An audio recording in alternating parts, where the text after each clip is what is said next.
स्वयं को golden man बनाने के लिए मेडिटेशन का पहला रूप है कि स्वयं को एक एकांत में ले जाकर बैठें, आराम से ध्यान की स्थिति ग्रहण करें, दोनों हाथों को गोद में रख लें, शरीर को बिल्कुल रिलैक्स करें, माइंड को बिल्कुल रिलैक्स करें, किसी भी तरह का भीतर में तनाव या लोड न रखें और बहुत सहजता पूर्वक ध्यान की स्थिति में बैठकर अब अपने आप से एक लाइन कहें। उस एक लाइन के लिए आपको पूरा 1 मिनट देना है। लाइन है केवल एक, पर उस एक लाइन पर आपको पूरा 1 मिनट तक देना है। अपने भीतर में वो लाइन 3 बार बोलनी है, मौन हो जाना है और फिर उस लाइन को अपने भीतर अनुभव दशा में उतारना है, उसे अपने भीतर देखना है। और वो लाइन है, मैं दिव्य आत्मा हूँ। क्या है लाइन? मैं दिव्य आत्मा हूँ।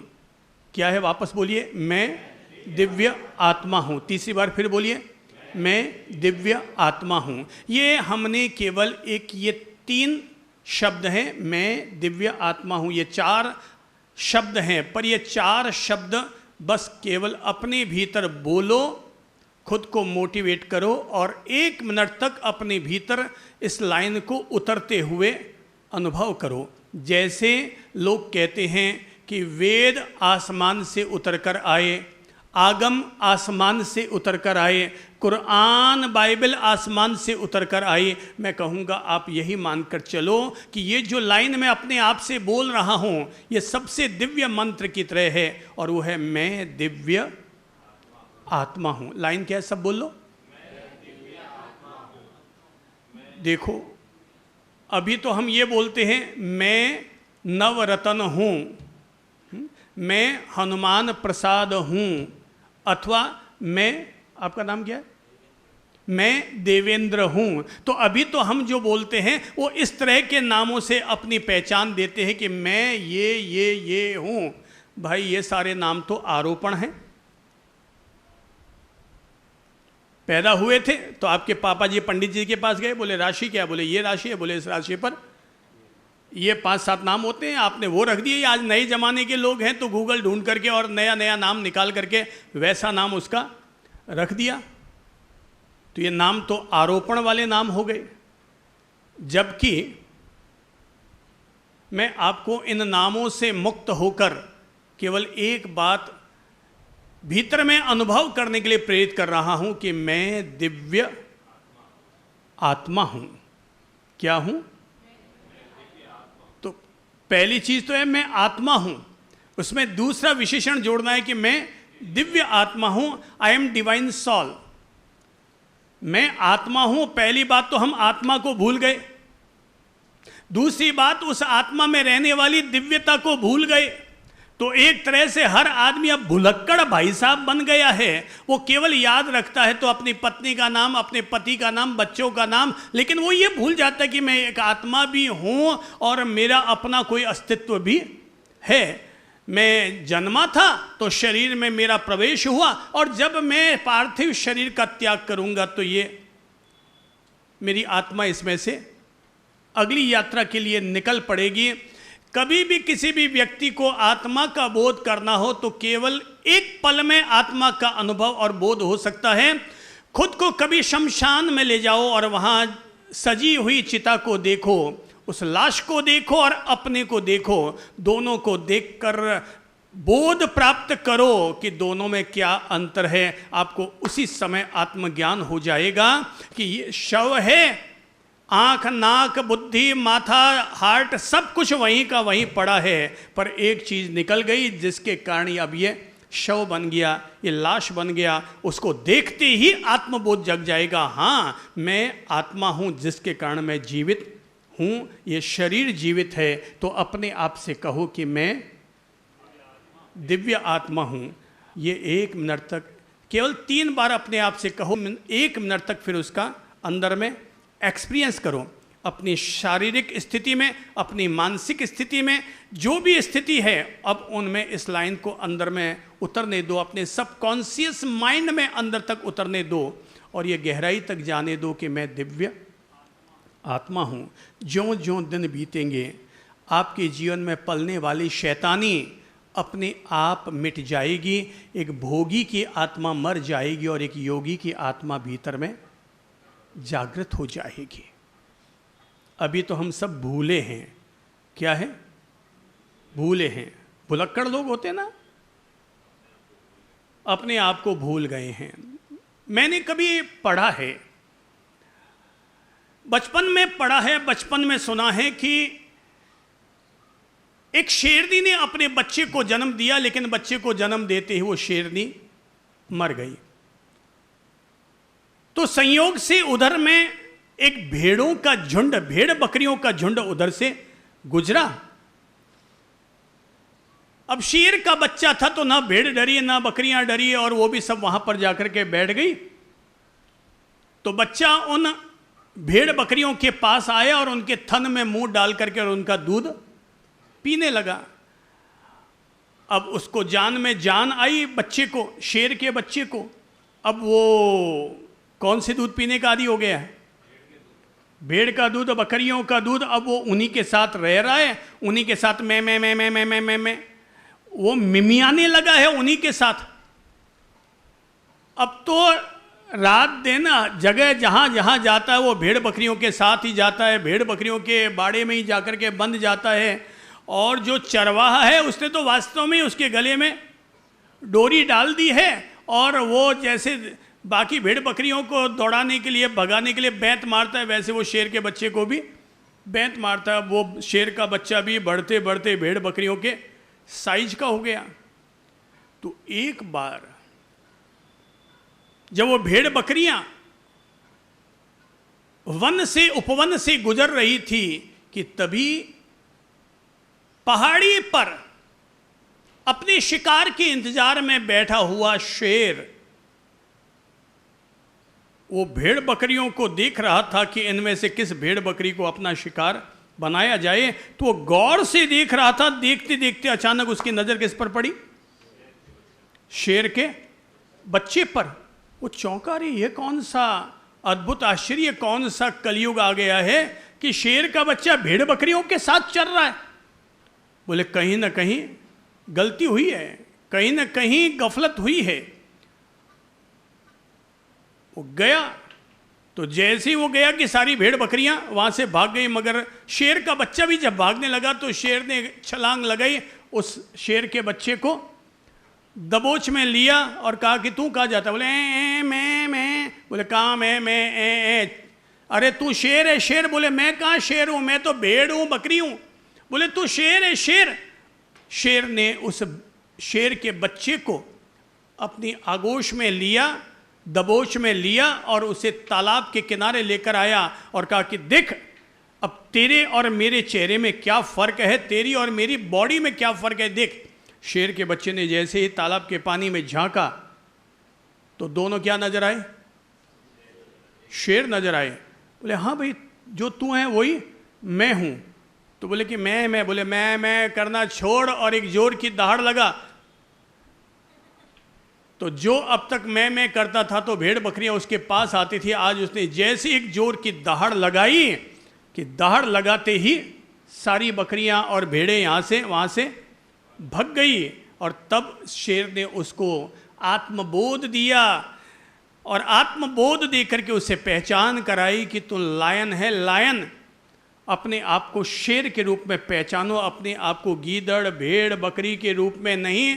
यही है व्यक्ति को अपनी पहचान करने की जरूरत कि मैं अपने आप से कहूँ कि मैं दिव्य आत्मा हूँ, आई एम ए लायन, मैं दिव्य आत्मा हूँ। ये लाइन कहो और अपने भीतर देखो और अनुभव करो, हाँ मैं दिव्य आत्मा हूँ। अपने आप ही आपको एहसास होने लग जाएगा, शरीर मुझसे भिन्न है, विचार मुझसे भिन्न हैं, मन मुझसे भिन्न है। मैं मन नहीं हूँ, मैं शरीर नहीं हूँ, मैं विचार भी नहीं हूँ, मैं दिव्य आत्मा हूँ।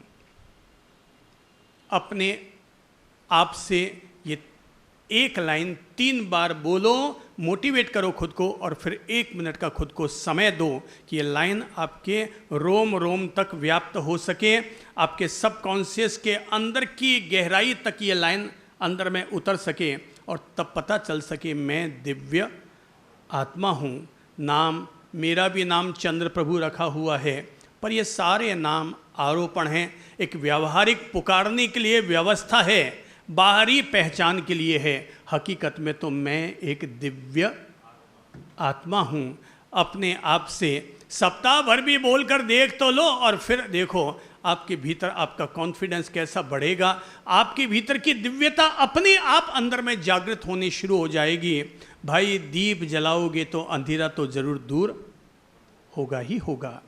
पहली लाइन है मैं दिव्य आत्मा हूँ। दूसरी लाइन, 1 मिनट इसमें बिताओ। अब दूसरा मिनट बिताना है जिसमें अपने आप से कहना है मैं स्वयं भी खुश रहता हूँ और दूसरों को भी खुशी देता हूँ।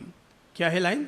मैं स्वयं भी खुश रहता हूँ और दूसरों को भी खुशी देता हूँ। पूरा 1 मिनट इस लाइन के लिए देना है। अपने आप से ये 3 बार कहो, मैं स्वयं भी खुश रहता हूँ और दूसरों को भी खुशी देता हूँ। मैं स्वयं भी खुश रहता हूँ और दूसरों को भी खुशी देता हूँ। ये लाइन बस अपने आप से कहो, खुद को मोटिवेट करो। सेल्फ मोटिवेशन मेडिटेशन, ये अपने आप को मोटिवेट करते हुए अपने आप से कहो। और अब 1 मिनट इसके लिए दो।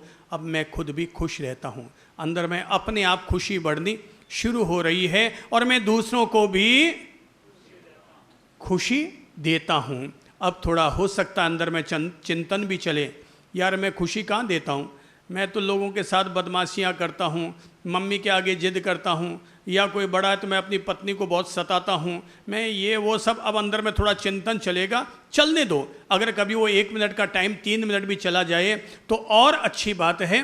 पर अपने आप भीतर में, भाई भीतर के पत्थर पर थोड़ी छेनी हथौड़ियाँ हमें चलानी पड़ेंगी ताकि वो पत्थर कट सके। तो अपने आप से जब कह रहे हैं मैं दूसरों को भी खुशी देता हूँ, और तब दिन में जब आप अपनी पत्नी के साथ, भाई के साथ, पड़ोसी के साथ, ग्राहक के साथ झगड़ा करेंगे ना, तो झगड़ा तो कर लिया, पर अगले दिन जैसे ही सुबह बोलेंगे मैं स्वयं भी खुश रहता हूँ और दूसरों को भी खुशी देता हूँ, तत्काल हमारा सबकॉन्शियस माइंड हमसे कहेगा बेवकूफ़, तू कहाँ खुश रहता है, तू तो हका हुका करता है, तू कहाँ दूसरों को खुशी देता है, तूने तो कल उसके साथ झगड़े किए थे, तू खुशी कहाँ देता है। नहीं नहीं, मैं स्वयं भी खुश रहता हूँ और दूसरों को भी खुशी देता हूँ। करेक्शन होगा अंदर में। जैसे कैंची लेकर के हम, जैसे कोई दर्जी कपड़े को सिलने के लिए कैंची से एक्स्ट्रा जो कपड़ा होता है वो काटता है ना, वैसे ही हमारा अपना अंतर मन हमारे भीतर में पलने वाली नेगेटिविटी को काटना शुरू करेगा और अपने आप में पॉजिटिविटी का संचार होगा। मैं स्वयं भी खुश रहता हूँ और दूसरों को भी खुशी देता हूँ। मैं स्वयं भी खुश रहता हूँ और दूसरों को भी खुशी देता हूँ। एक युवती ने अपनी मम्मी को फ़ोन किया, मम्मा मम्मा आज सुबह सुबह फ़ोन आया है कि मेरे सास ससुर हमारे यहाँ पर आ रहे हैं अपने गांव से, ये पता नहीं क्यों आ जाते हैं मम्मा, अब मेरा तो छाती कूटा बढ़ जाएगा, मुझे ऑफिस जाना, इनको ऑफिस जाना, मुन्ने को संभालना, अब ये 2 और आ जाएंगे तो अब इनको और संभालना, ये पता नहीं ये अनचाहे मेहमान बनकर आ क्यों जाते हैं। मम्मा ने कहा कि बेटा सास ससुर के प्रति ऐसा नेगेटिव नहीं सोचते हैं, वो तुम्हारे सास ससुर हैं, उनका अभिवादन करो, उनकी सेवा करो, आओ भगत करो उनका। बोले मम्मा क्या आओ भगत करो, मैं तो दिन भर बिजी हो जाऊंगी, ये मेरे से पूरे संभल नहीं पाते, बच्चे और पति और ऊपर से वो 2 और आ जाएंगे। अब वो इस तरह की जब नेगेटिव टिप्पणी करने लगी तो मम्मी ने कहा बेटा ऐसा नहीं सोचते हैं, तुम एक काम करो, उनके लिए वो कोई हमेशा के लिए आके थोड़ी रहे हैं, वो गाँव से आ रहे हैं तो तुम्हें मिलने के लिए आ रहे हैं, अपने बेटा पोता पोती बहू को मिलने के लिए आ रहे हैं, तो उनका आओ भगत करो। एक काम करो तुम 2-3 दिन के लिए अपने ऑफिस से छुट्टी ले लो। अब ठीक है मम्मी ने कहा, तो अब उसने 2-3 दिन की छुट्टी भी ले ली, अपने पति को भी कह दिया देखो आप भी टाइम पर आ जाना, अकेले मेरे से इतना छाती कूटा नहीं होगा। अब वो मम्मी पापा जैसे ही आए, ये कार लेने के लिए गए थे, मम्मी पापा अपने बहू बेटे को देखकर बहुत खुश हुए। सासू माँ ने अपनी बहू को गले लगाया। अब वो तो उधर से गले लगा रही है और ये अंदर से जल रही है। अब ये बेचारी अब ये नाटक और कर रही है, मुझे गले लगाने की नाटक और कर रही है। नेगेटिविटी, अंदर में नेगेटिविटी है। अंदर में अगर नेगेटिविटी है तो खुशी बाहर में इजहार कैसे होगी, प्रकट कैसे हो पाएगी अगर अंदर में नेगेटिविटी है तो। अब वो सासू माँ ने उसे गले लगाया, प्यार दिया, अपने पोते पोतियों को प्यार दिया, झट से अंदर बैग में हाथ डाला, 2 डेयरी मिल्क भी निकाल करके अपने पोते पोतियों को हाथ में पकड़ाया, लो बेटा खाओ, अब हम दादा दादी आ गए बेटा, खूब तुम्हारे लिए आए हैं। खूब वो हंस खिल रहे थे और घर पर आए नहा धो करके। जैसे ही वो बहू रानी रसोई घर में जाने लगी कि सास ने कहा, नहीं बेटा तुम तो काम बहुत कर चुकी हो, मैं रसोई संभालूंगी, मैं यहाँ तुमसे काम करवाने के लिए नहीं आई हूँ, बल्कि तुम दोनों बच्चों का लाड करने के लिए मैं यहाँ पर आई हूँ। तुम रसोई घर से बाहर निकलो, तुम तुम्हारे बच्चों को नहलाओ धुलाओ, मैं अपने आप नाश्ता तैयार कर दूंगी। और उसने झटाझट फटाफट आज तो कई तरह के पकवान भी बना डाले, हलवा भी बनाया, पोहा भी छौंका, उपमा भी बनाया और एक आध पपीता वगैरह सुधार दिया, बादाम भी पीस के तैयार कर दिए, दूध वूध गर्म कर दिया। बहू को ताज्जुब हुआ, यार मैंने तो सोचा था कि ये सासू आएगी मेरे लिए छाती कूटा, पर ये तो मेरी इतनी हेल्प कर रही है। बोले बेटा ये क्या साड़ी पहनकर आई हो, तुम आराम से, तुम घर में कल तक कैसे थी, घर में तुम कल तक कैसे रहती थी। बोले मम्मी कल तक तो मैं ड्रेस में रहती थी। तो बस जाओ, ये मत सोचो कि मैं तेरी सासू आई है, बल्कि सोचो मैं तुम्हारी माँ आई हूँ, तुम्हारी मम्मी आई हूँ। तुम कल तक जैसा अपना जीवन जीती थी वापस वैसा का वैसा जीवन जियो, हमारे आने से कुछ भी अपने आप को बदलने की ज़रूरत नहीं है। वो चौंक पड़ी, यार मैंने तो अपनी सासू के लिए क्या क्या नेगेटिव सोचा और मेरी सासू तो इतने बड़े दिल की है, वो इतनी पॉजिटिव है। अब तो दिन भर सास और बहू साथ में मार्केटिंग के लिए भी जाते हैं और सासू माँ कहती है ये ले 10,000 रुपये मैं तेरे लिए लेकर के आई हूँ और इससे जो जो तेरे को पसंद आए वो ड्रेस है वो कपड़े खरीद के लिया, चल मैं खुद तेरे साथ चलती हूँ और कपड़े तुझे दिला करके लाती हूँ। अब तो सास बहू में ऐसी पटने लगी कि 7 दिन बाद सासू ने, ससुर जी ने कहा बेटा चलो आज तुम सब लोगों को घुमाने के लिए लेके जाता हूँ, और घुमा के भी लाए, जू वगैरह भी दिखाया, आइसक्रीम वगैरह भी खिलाई। और 10 दिन के बाद जब पापा ने कहा बेटा आज तो इच्छा हो रही है कि मंदिर जी चल के आते हैं, कोई तेरे आसपास में कोई बड़ा मंदिर जी हो तो हमें भी दर्शन करा के ले आओ। बोले हाँ पापा बिल्कुल है। अब तो अंदर में उत्साह पैदा हो गया, मैं स्वयं भी खुश रहता हूँ और दूसरों को भी खुशी देता हूँ। और अब तो वो बहू उछल उछल कर चहकती महकती हुई अब तो सास ससुर की सेवा भी करी और सास ससुर भी उन पर भरपूर अपना प्यार लुटा रहे हैं। और जब 1 महीना पूरा हुआ सास ससुर ने कहा बेटा अब हम लोगों को वापस अपने गांव जाना पड़ेगा। बहू सुबक सुबक कर रोने लगे, मुझे ज़िंदगी में पहली बार तो मम्मी पापा का प्यार मिला है और आप हैं जो इस तरह से जाने की सोच रहे हैं। मम्मी पापा आपको कुछ दिन तो और हमारे यहाँ पर रहना ही रहना पड़ेगा, आपको मेरी कसम, आपको बहू की कसम। तभी बहू की मम्मी का फ़ोन आया, बोले बेटा कैसे हैं तेरे मम्मी पापा।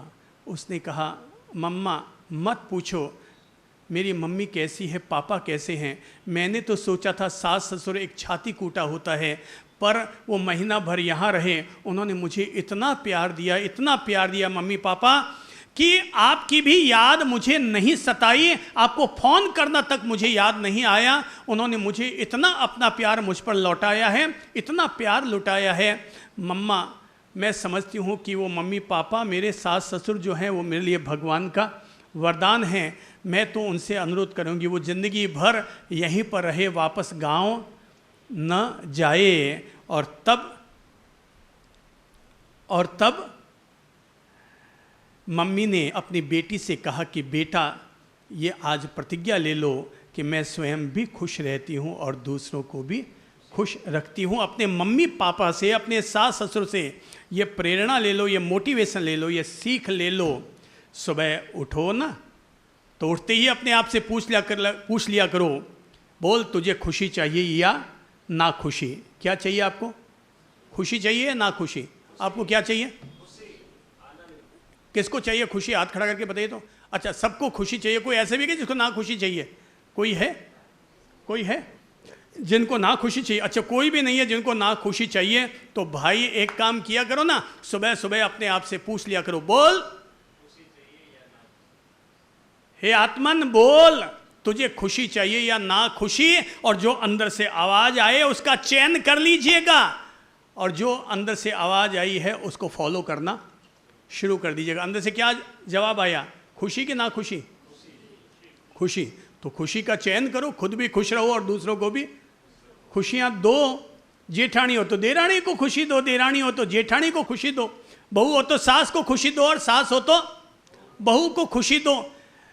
दो पड़ोसी हैं तो पड़ोसी को खुशी दो, बच्चों को खुशी दो, केवल अपने बच्चों को ही नहीं बल्कि अपने जेठ के बच्चों को भी खुशी दो। अगर आपके सास ससुर या आपके मम्मी पापा कहीं और देश में रहते हैं, किसी और गांव या नगर में रहते हैं, तो फोन करके ही अपनी खुशी उनको दे दो।